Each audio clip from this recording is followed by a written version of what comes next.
this is going to be another, media section, although we're going to keep it, we're going to keep it light, right? And so, I mean, for the sake of people, who are watching to want to pronounce it right, and just also for, the sake of us, who maybe, we read the Shahada on the internet like 10 years ago, and we said it, and we've, like, never really said it before, right? Like, of the, right? So the Shahada, right, is our pillar of belief, right? What is the Shahada? Right, the Shahada is like the witnessing, right, the bearing of witness, right, and the Shahada is Ashhadu an la ilaha illallah wa ashhadu an Muhammadan Rasulullah, right, and like, does everybody here feel comfortable saying that? Like, you just heard me saying it, like, dude, does that feel comfortable? Mm-hmm. Right. Internally, it's part of your prayer. Right. It's part of the prayer. Right, and I mean, and it's also the most basic testification of faith. And just for the sake of the video, pointed his finger while he's talking. I'm going to say this, right, and this is, I mean, this is also like the classic sign, right? Ashhadu an la ilaha illallah wa ashhadu an Muhammadan Rasulullah, right? And so that means I bear witness that there is no God but the one God, and I bear witness that Muhammad sallallahu alaihi wasallam is the messenger of God. Right? And if one says this phrase sincerely, right? One says this phrase with the intention of becoming a Muslim, one is a Muslim. Right? Or if one believes in this phrase, right, with the intention of, believing it and acting upon it, right, one becomes a Muslim, right? Sometimes, and I'm clarifying this, right, because sometimes, people get freaked out or whatever, like, I didn't go to a mosque and become a Muslim. Right, this isn't necessary. But you need to do it with a Muslim person. Not necessarily. Really? Yeah, not necessarily. Right. I mean, the thing is, like, if you believe the Shahada, right? If you believe the Shahada and you act upon it, right? You're a Muslim, right? You go to the prayer, right? Like, that's the same as a Shahada, right? You just, like, said the Shahada in the prayer. If somewhere where there aren't Muslim people, but like the reason why I think it's emphasized of, like, right, 2 Muslim witnesses, and the things like this. Right, is it helps bring security in the heart. Right, it helps you be like ashhadu an, like, because we want a thing, right, of like, now I become a Muslim, right, and it's like ashhadu an la ilaha illallah, ashhadu an Muhammadan Rasulullah, right. So, like, for myself even, I was like a Muslim for, I mean, practically speaking, right, for like at least a year before I took the Shahada. Oh, I saw. Right, Yeah. But I was like, oh, I'm not a Muslim, even though I was coming to prayer all the time, right, I was doing all the prayers, right, and I was like, keeping up with everything, I was doing everything that a Muslim does, right, but I was like, I, said I wasn't a Muslim because I hadn't taken that Shahada. You're the rare example of someone who learned almost everything before they became Muslim, though. Right, but, like, but then that's a question, right, of, like, was I Muslim, right, I was praying 5 times a day, I was fasting Ramadan. Right, like, All on the pillars. Yeah, exactly, just because I didn't say it. But then when I did that, right, then for me, I was like, now I'm a Muslim. Right, so it's like, if someone wants to become a Muslim, it's good to encourage them with, be like, go with a Muslim friend and be like, Ashhadu an la ilaha illallah. Because now you feel in your heart, you make a definitive choice in your heart to become Muslim, right, and this is beneficial for you. Yeah. Right, and so... Right, so the La ilaha illallah, right, I mean, so much could be said about the La ilaha illallah, right, and those of y'all who know me, know that I talk about the La ilaha illallah a lot, right, so the La ilaha illallah, right, there is no God but the one God, right, I mean, this is the most essential, right, the most essential aspect of the Islamic creed. Right, I mean, for this is, for us, this is the essential truth. This is the bare bones truth. Right, there is no God but the one God. Right, it contains a negation. It contains an affirmation. Right, there is no God. Right, this is the denial, right, of these of powers ruling over you. Right, it's a denial of there being anything worthy of worshiping. Worthy of devoting your life to. Right, except Allah, the one God, right, and you also see in it, right, you see in it a realization, right, it's a very interesting phrase, right, because, like, when we say, we become a Muslim, right? We don't say like, I believe in only one God, right? Like, it's true, we believe in only one God, right? What we're saying is that I bear witness that there is no God but the one God, right? This is a statement of reality, right? It's not so much just a statement of belief. Like, it is a statement of belief, but it is also a bearing witness to reality, right? And the La ilaha illallah, right? A lot of us, especially as converts, right?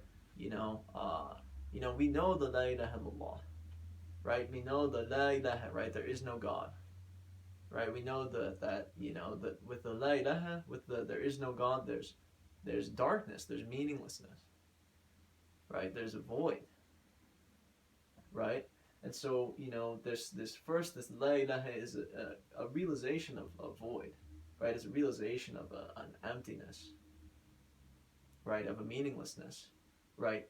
Illallah, except Allah, right? Except the one God, right? So you realize, right?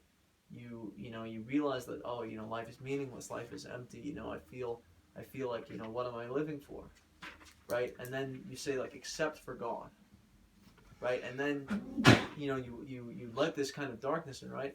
Yarhamakallah, right? God have mercy on you. Lahamakallah. Yeah. Man, I've been trying to remember that for weeks. You got it, man. That's what you come. That's what Yeah, you come to the convert class. It's something you only say at mosque. But I've been trying to remember Lahamakallah. Like Yeah, you I say had- alhamdulillah when you sneeze, Yeah. and then Yeah. the person will say. Yeah, you say that first, and then the other person responds. And these are things, again, like inshallah, we'll get into all these little etiquette things. La ilaha illallah is the highest level of like monotheistic Western. Yeah, good to see you guys. So it's very nice to see you. Good to see you again. Like this is like the true ultimate penultimate distinction between Western monotheistic religion and Eastern religion. And not because of polytheistic beliefs in Eastern religion necessarily, like that's the most obvious, but really it's because Islam came last in order between Judaism, Christianity, and all that. So now, as the final messenger and prophet, the one that is distinguished as different from the others, and Allah subhanahu wa ta'ala, our idea of what God is different, but it is still close enough to these other religions that we accept their holy books as holy scriptures. Right. What extends that beyond is this particular phrase.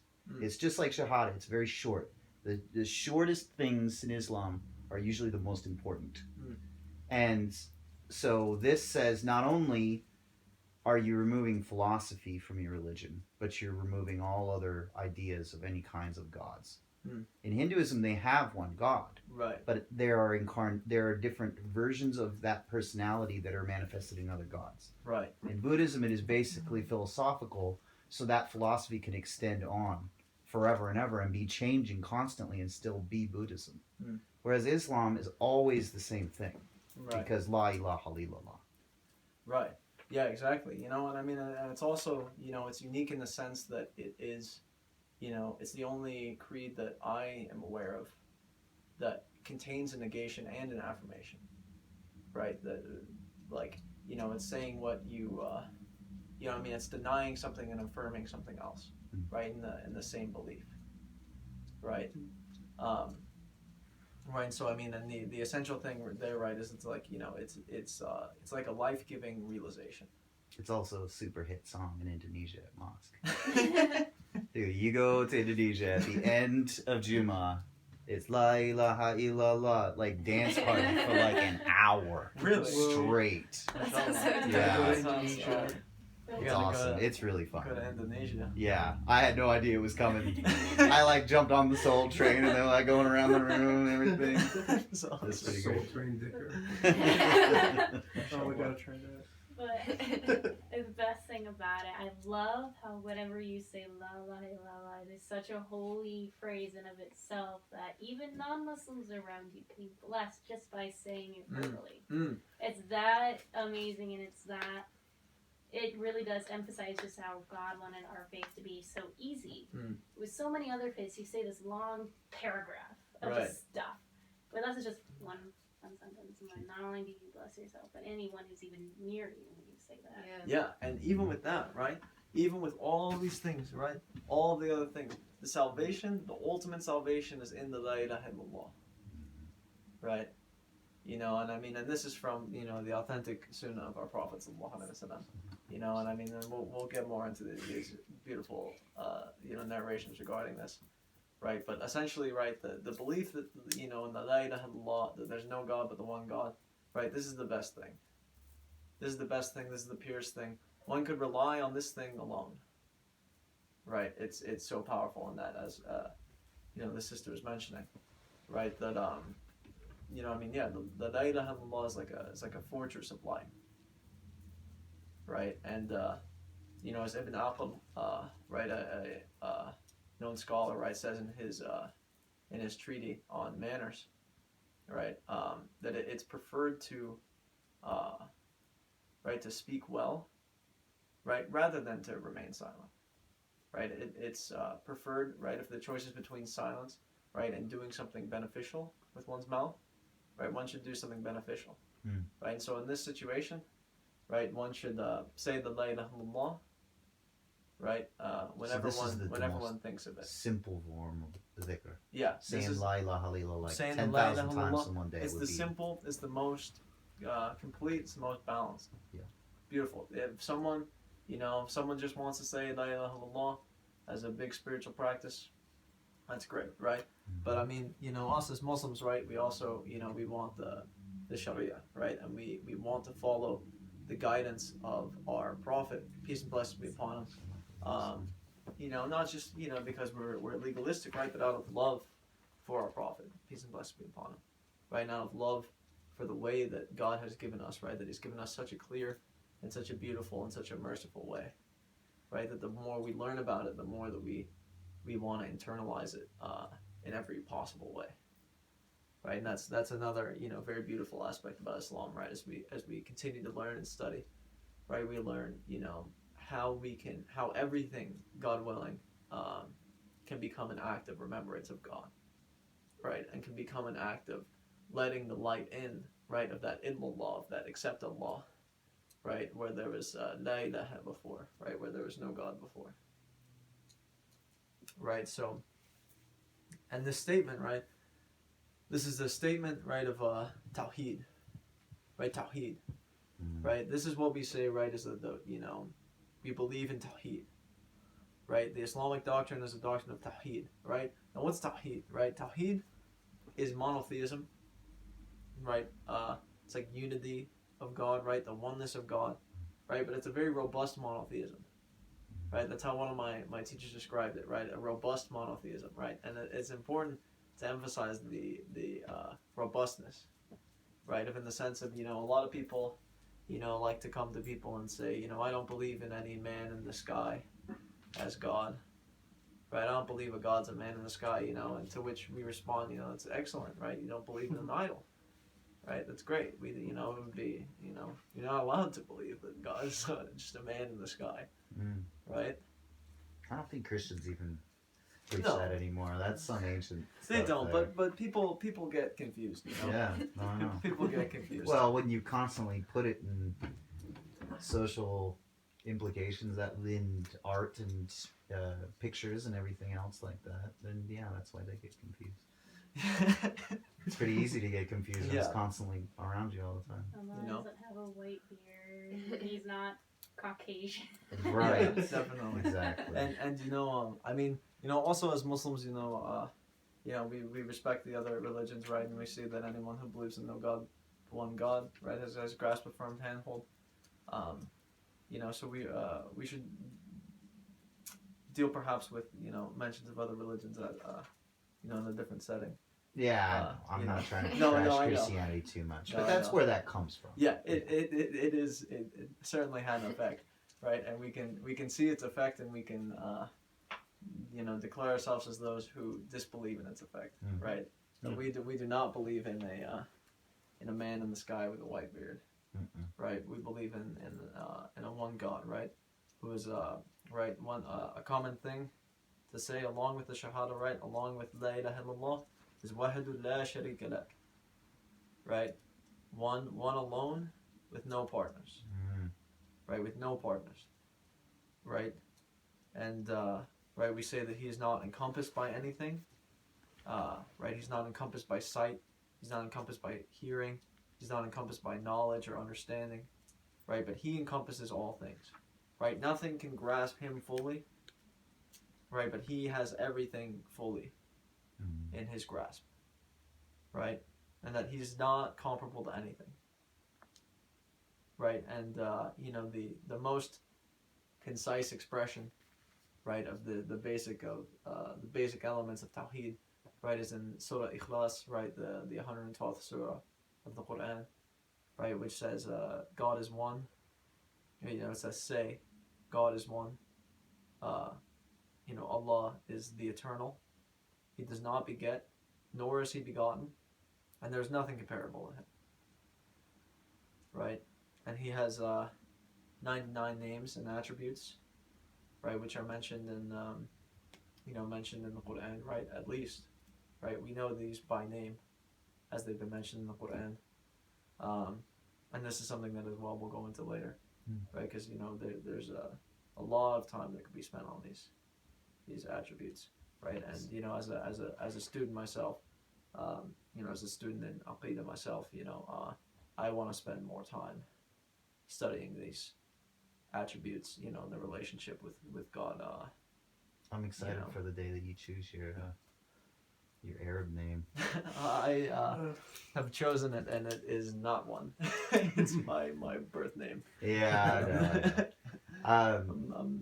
So I chose Rashid Abdel before, and I kept it Abdel because that's Moroccan slang, basically. Yeah.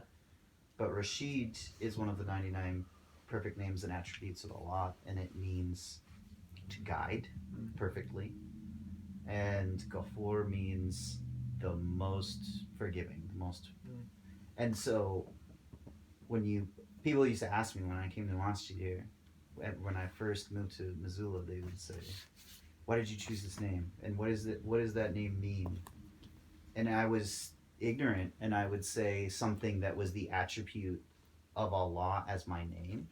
So I would say, the one who guides best and is most forgiving. And then it sounds like you're talking about yourself. Right. So then I had to explain, and I had to start saying it the right way, that I am servant to the one who guides best and is most forgiving. And when people choose names for themselves after they convert to Islam, mostly men that I know at least, they choose these names more often than not because it helps them to remember that they are the servants. And a lot of people will say they are the slaves of Allah, and they are supposed to be doing these deeds to show their faith.